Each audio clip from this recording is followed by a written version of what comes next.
സംസ്ഥാനത്ത് തെരഞ്ഞെടുപ്പ് പ്രചാരണത്തിൽ സജീവ ചർച്ചയായി പൗരത്വ ഭേദഗതി. മുഖ്യമന്ത്രി കോൺഗ്രസിനെ വിമർശിക്കുന്നത് തെരഞ്ഞെടുപ്പ് നേട്ടത്തിനാണെന്ന് മുസ്ലിം ലീഗ് നേതാവ് എം.കെ. മുനീർ കുറ്റപ്പെടുത്തി. CAA വിരുദ്ധ പ്രക്ഷോഭത്തിലെ കേസുകൾ പിൻവലിക്കുമെന്ന് മുഖ്യമന്ത്രി പ്രഖ്യാപിച്ചത് പെരുമാറ്റച്ചട്ടത്തിന്റെ ലംഘനമാണെന്ന് BJP ആരോപിക്കുന്നു. CAA വിരുദ്ധ പ്രക്ഷോഭത്തിലെ കേസുകൾ പിൻവലിക്കുമെന്ന് മുഖ്യമന്ത്രി പൊതുവേദിയിൽ പറഞ്ഞത് തിരഞ്ഞെടുപ്പ് പ്രഖ്യാപനത്തിനു ശേഷമാണെന്ന് BJP സംസ്ഥാന അധ്യക്ഷൻ കെ സുരേന്ദ്രൻ.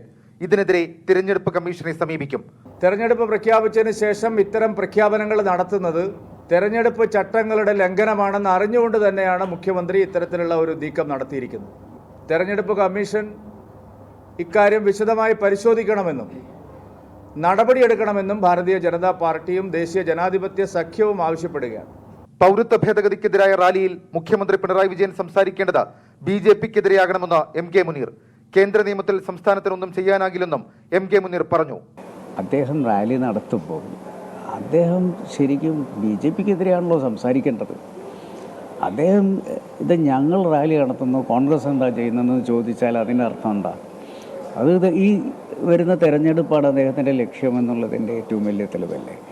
പൊന്നാനിയിലെ LDF സ്ഥാനാർത്ഥി KS ഹംസ സമസ്തയുടെ ആളാണെന്ന് ആരും പറഞ്ഞിട്ടില്ലെന്നും സമസ്ത കോൺഗ്രസിനെതിരാണെന്ന് കരുതുന്നില്ലെന്നും M.K. മുനീർ പറഞ്ഞു. കേരളത്തിലെ ജനങ്ങൾ കിറ്റിനടിമകളായെന്നാണ് തൃശൂരിലെ NDA സ്ഥാനാർത്ഥി സുരേഷ് ഗോപിയുടെ നിരീക്ഷണം. പൊതുതിരഞ്ഞെടുപ്പ് UDFന് ചിഹ്നം സംരക്ഷിക്കാനുള്ള മത്സരമല്ലെന്ന് AK ബാലനെ പരിഹസിച്ചുകൊണ്ട് രമേശ് ചെന്നിത്തല പ്രതികരിച്ചു. ഞങ്ങളുടെ ചിഹ്നം രക്ഷിക്കാനല്ല, AK ബാലൻ പറഞ്ഞതാണ് സത്യം. ഈനാം ബീച്ചിക്കും മരപ്പെട്ടിക്കും വോട്ട് പിടിക്കാതിരിക്കാനാണ് CPM ഈ തെരഞ്ഞെടുപ്പിൽ നിൽക്കുന്നത്, അല്ലാണ്ട് ജയിച്ച് പാർലമെന്റിൽ പോകാനല്ല. നിശ്ചിത ശതമാനം വോട്ടില്ലെങ്കിൽ ഇടതു പാർട്ടികൾക്ക് ദേശീയ പദവിയും ചിഹ്നവും നഷ്ടമാകുമെന്നാണ് AK ബാലൻ ഇന്നലെ പൊതുവേദിയിൽ പറഞ്ഞത്. വിവിധ ബ്യൂറോകൾക്കൊപ്പം 24 തിരുവനന്തപുരം.